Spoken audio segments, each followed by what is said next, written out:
In his early 60s, a man sat in a small roadside cafe in Corbin, Kentucky, and watched his life's work quietly die.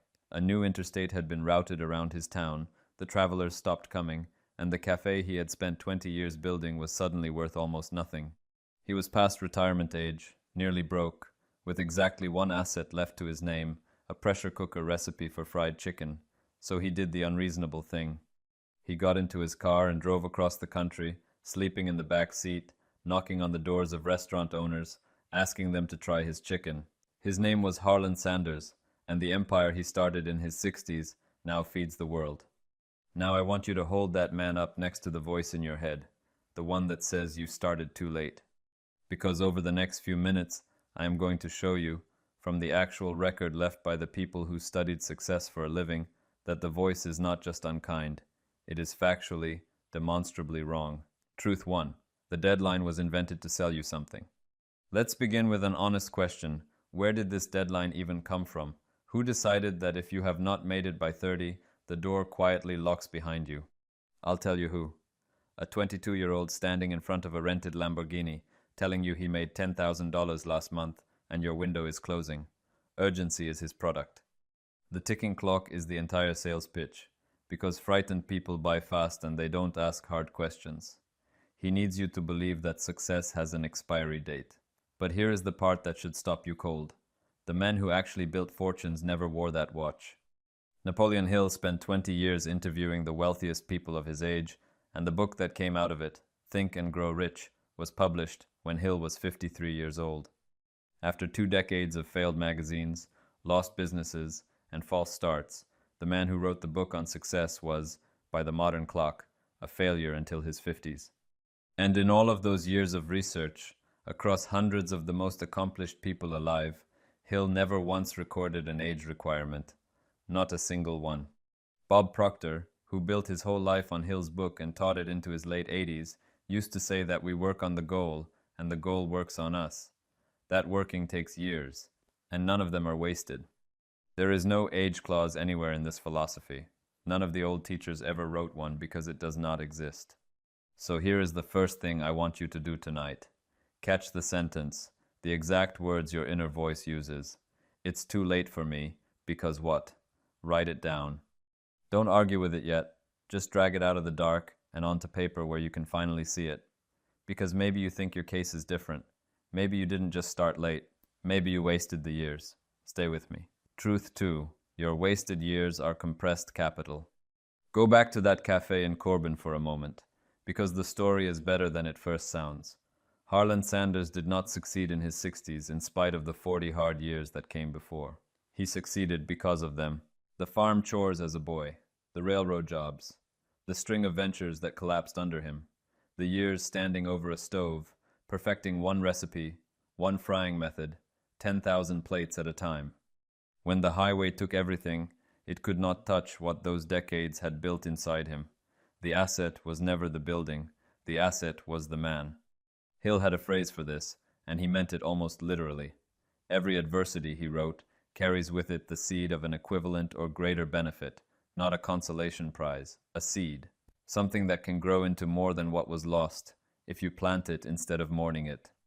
Proctor used to tell audiences about the airplane. A plane flying from Los Angeles to Hawaii is off course for most of the flight. The winds push it, the currents pull it, and the pilot corrects and corrects and corrects again. It does not turn around and fly back to Los Angeles to start the trip over. It corrects from exactly where it is, and it arrives. You are not starting from zero. You are starting from experience the 20-year-old would give anything to have. You know what fails. You know what hollow feels like. You know precisely what you do not want, and that knowledge cost you years to earn. So here is tonight's second piece of work. Take that same sheet of paper and list 3 things the so-called lost years actually taught you. 3 lessons you could not possibly have learned any faster. Then look at the list. That is not waste. That is capital. But knowledge by itself is not the engine. The engine sits underneath the mind that keeps the calendar, and that is exactly where this gets strange. Truth 3. The subconscious keeps no calendar. In 1925, at 53, a woman in New York published a small book. Her marriage had ended, the life she had known as an artist had dissolved out from under her, and by every modern measure she was finished. Instead of disappearing quietly, she wrote down everything she had learned about the power of the spoken word. Her name was Florence Scovel Shinn. The book was The Game of Life and How to Play It, and 100 years later, it is still rebuilding lives. She wrote it from inside her own second life, not before it. Now listen to what Neville Goddard taught, and listen closely, because the most important part is what is missing. An assumption, though false, if persisted in, will harden into fact. That is the entire law in a single sentence. And notice what it does not say. It does not say, an assumption held by the young. It does not say, before 40. The law has exactly one requirement, persistence in the assumption, and zero requirements about when you begin. Shinn taught the same thing through the word. Your word, spoken with feeling and faith, goes out and does its work. It does not check your birth certificate first. The subconscious mind accepts whatever is impressed upon it with feeling, and then it quietly arranges your life to match. It has no idea how old you are. It only knows what you keep telling it. If this is landing for you, take 1 second and subscribe, because this channel exists to teach exactly this, week after week, straight from the original sources. And tonight, try the first real act of it. As you fall asleep, live one short scene that would only be true if the new life had already arrived. Feel it as done. Feeling is the secret, and the date on the calendar is irrelevant. And here is the strange advantage you hold over the young. Your fuel burns hotter. Truth 4. Desire burns hotter at 40 than at 20. There was a man with 2 failed automobile companies behind him, nearly 40 years old, written off by his industry as a dreamer who could not deliver. Then came the company that carried his name, and at 45, the Model T. The man was Henry Ford, and the machine he built in his mid-40s put the entire world on wheels. And if you want to know how far this stretches, consider the farm wife who first picked up a paintbrush in earnest in her late 70s. The world came to know her as Grandma Moses, and her paintings ended up hanging in museums. The principle has no ceiling, none at all. Here is why this matters to you specifically. Hill's very first principle, the foundation under everything else, is a burning desire, not a wish, not a vague preference. A definite, burning desire. And I'll tell you something the hustle content will never admit. That kind of desire is mostly unavailable to the young. They have ambition, which is only wanting in general, wanting to be somebody, someday. You have something far better. You have spent years tasting exactly what you do not want, and every one of those bitter years sharpened the wish into a blade. Goddard taught that you cannot feel the wish fulfilled vaguely. The feeling needs a definite scene, a definite end. Your years gave you that definiteness. The 20-year-old wants to be rich. You want the debt gone, the mornings unhurried, the work that finally means something, your name signed on your own terms. You can see it precisely because you have lived its absence. The law is plain. It is the temperature of the desire, not the number on the calendar, that sets the speed. So tonight, write the sentence. One sentence.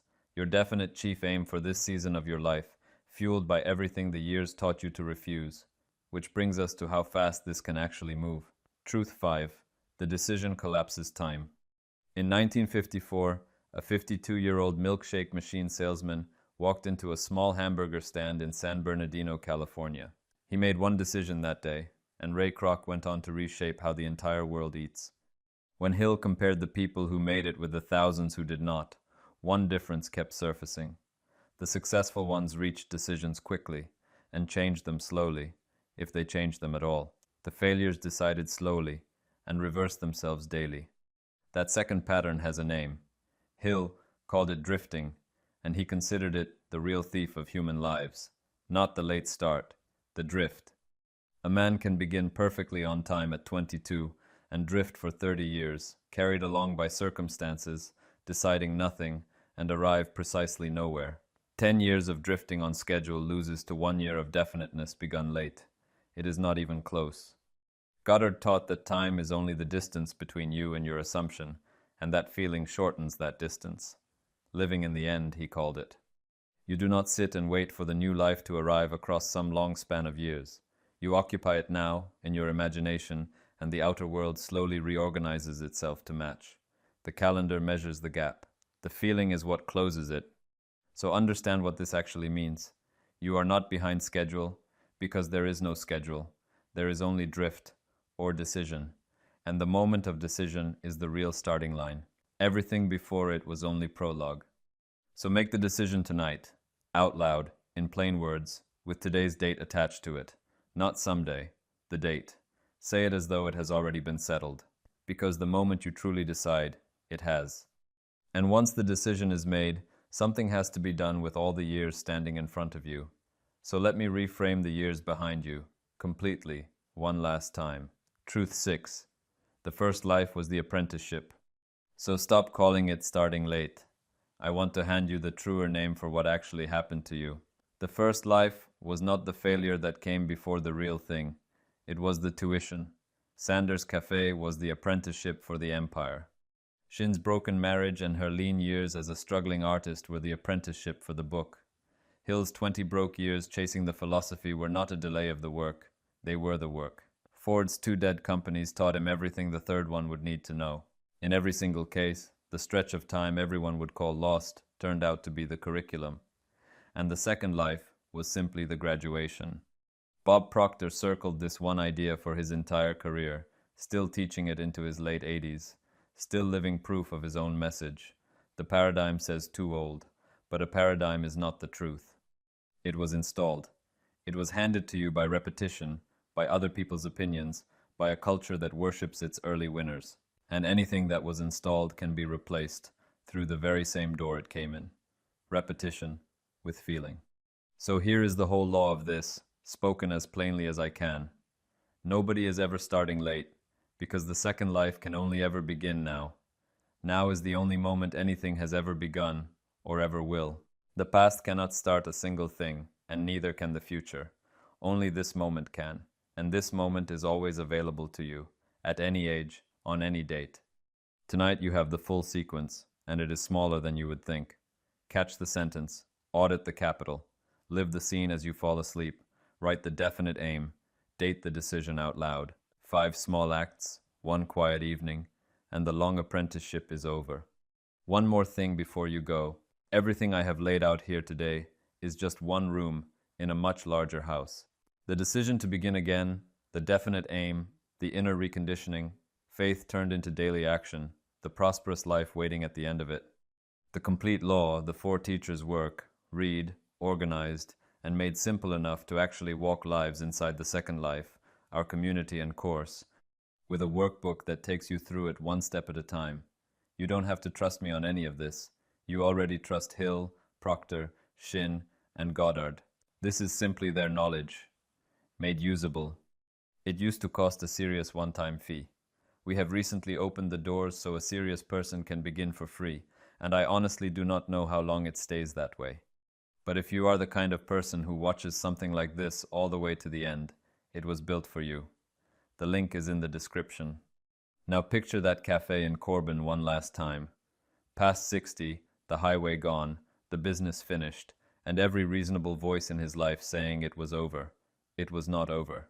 It was the beginning of the only thing anyone would ever remember him for. Yours is too. It always was. The only question the record leaves you with is the date you choose to write on it. And the only date that has ever been available is today.